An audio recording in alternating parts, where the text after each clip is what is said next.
One of the best features of the Afreshed Textures and Animations texture pack is its sheer amount of variation. But do you know everything about the mob variation in this texture pack? Are you aware of this super secret, lesser known feature? Well, make sure you leave a like on the video, drop a comment down below, let me know if you are aware of it, let me know if you've learned from this video, and if you're new to the channel, please do hit the subscribe button, because I might have something to show you.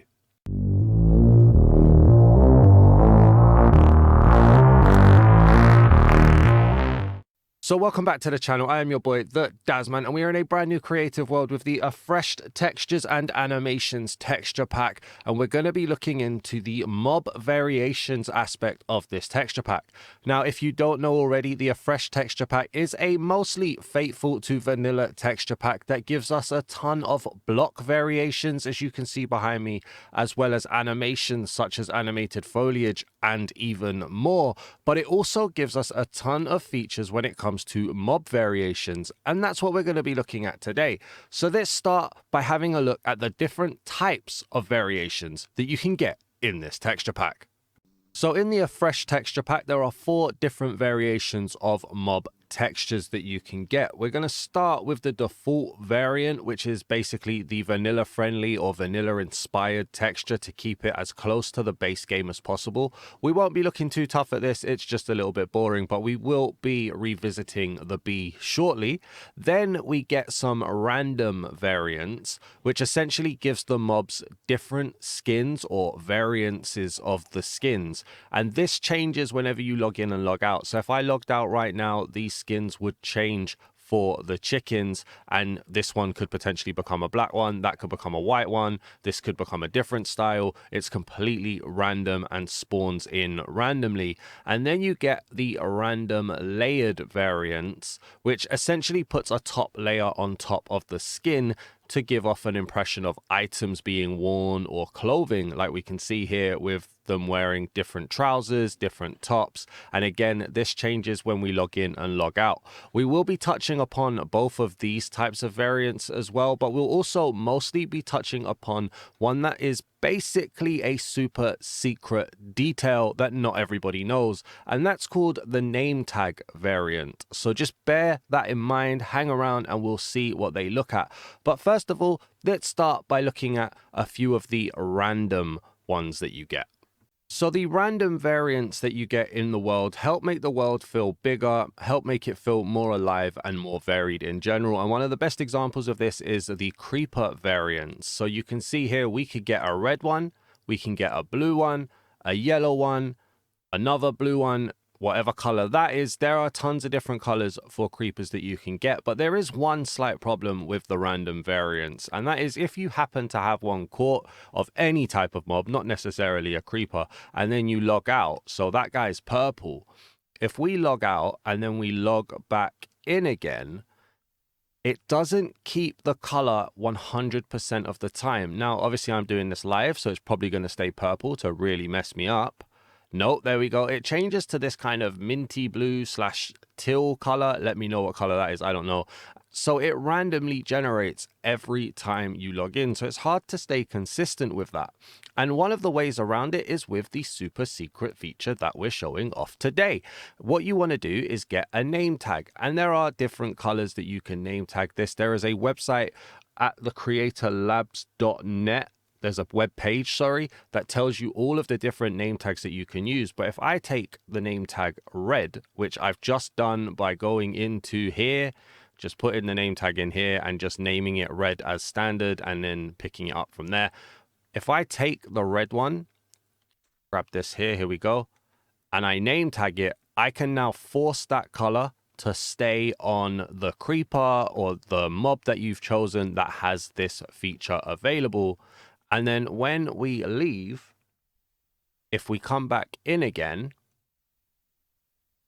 and hopefully this will prove it correctly as well, it did work in testing, but when we load in, it should stay red and should stay name tagged. Yes, so that is how you would force a mob to keep its variation. You'd go to the creatorlabs.net /marketplace /Afreshed Textures Animations. I'll put it in the description anyway, and you'll find out what the name tag is and you can keep it. this way. And this helps not necessarily for creepers because you're not likely to keep one, but what about allays? When you spawn in allays, unfortunately, there is no random variation. They are default variants, so they stay as close to the vanilla Minecraft texture pack as possible. But if you have a name tag like I do with red, and you go up to one of them and you tap on him like so, you don't necessarily want to handle him one, but if you name tag him, we now have a red variant allay. And again, if we leave the world, he should keep that color. And this means that a mob that will normally only spawn in with the one type, a unvarianted or unvarianced mob, can have a variation, which is absolutely cool. And it means that we can just choose it ourselves. Now, unfortunately, the other color that I have ready is blue, which I think is this guy. No, there he is. There you go. So it's a different style of blue. So there are ways to do this. And I can change this guy here as well to blue. And I think that's awesome, having this name tag here just to be able to do this. And it doesn't stick to just colors. But before we look at some other options, let me grab my sword, because how cool is this detail, by the way? So this creeper over here, let's look at him. He's got his normal standard face. If I hit him, how sad does this guy become? I'm so sorry, dude, but you're dead. Let's move on to the next mob. So there are over 100 different mob variations in this Afreshed texture pack, and hopefully I've put a couple screenshots on the screen to show you just a few of them that you can see on the website that will be linked down in the description. But some of my favorite ones that we have are simply like the bee. Now the bee, like I said, spawns in as a default variant. It will always be this default variation of bee when it spawns in naturally, no matter how much my voice cracks when I speak. But if we take a name tag that is simply queen and we apply it to the bee, which does like that, it gets itself a little crown. How cute is that? So now we have the queen bee on full display with her crown. Isn't she so pretty? Another one that we can get is a rabbit. Now a rabbit does have a random variant when we spawn it in, but there is one variant that can only be got through name tags, and that's the toast variant. So if I go here and I put it on this guy, we get this black and white toast variant rabbit, which again is super cool. I thought that was quite nice to have a hidden skin essentially that can only be obtained with the name tag. Another one is the polar bear. So if we spawn in a few polar bears right here, these are only going to be default variants. There will never be any variation to the polar bear unless we name one grizzly, and now we've got a grizzly bear. It's going to look well weird to have a grizzly bear in the Arctic, but fair enough. And then another one, there's been some attention in vanilla Minecraft for the wolves. There's loads of variations of wolves in vanilla Minecraft, but it seems like there's only the default type in Afreshed, unless you know the name tags, and I know two of them. There is Alpha and there is Flash. So if I name this one Alpha, we get a black wolf, and if I name this one Flash, we get a white and cream wolf. And there are about 6 or 7 of these that you can muck around with. But it's just awesome being able to force the skin and change the skin in general, adding that little touch of extra life to the world.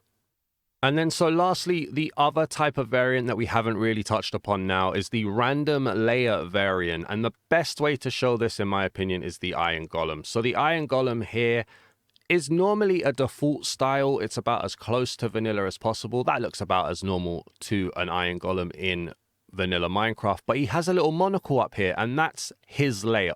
His layer gives him the monocle clothing piece, and it makes him look a little bit distinguished, a little bit interesting. If we then save and quit, the random layer will change when we load back in, but the vanilla skin itself, i.e. the iron golem, will stay the same. So this is a bit unfortunate in a sense that you can't always keep the clothing piece. So now he's got a little hat on the top, he's got a teeny weeny beanie, and he's very happy. And if we spawn in a few more, we've got a couple with the hats, we've got a farmer's hat, we've got this guy with a headband, just a couple on here. So there is actually a variation. I do stand corrected. We've got the clean one and we've got the mossy one right there. I don't believe the mossy counts as a random.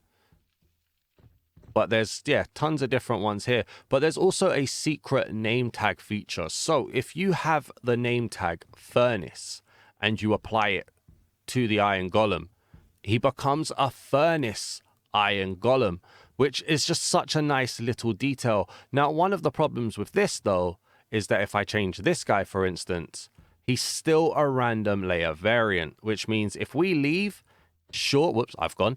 If we leave, sure, he keeps the furnace as his skin, but he loses the hat and we'll change it. So I wish there was a way that we could keep that random layer to stay the same.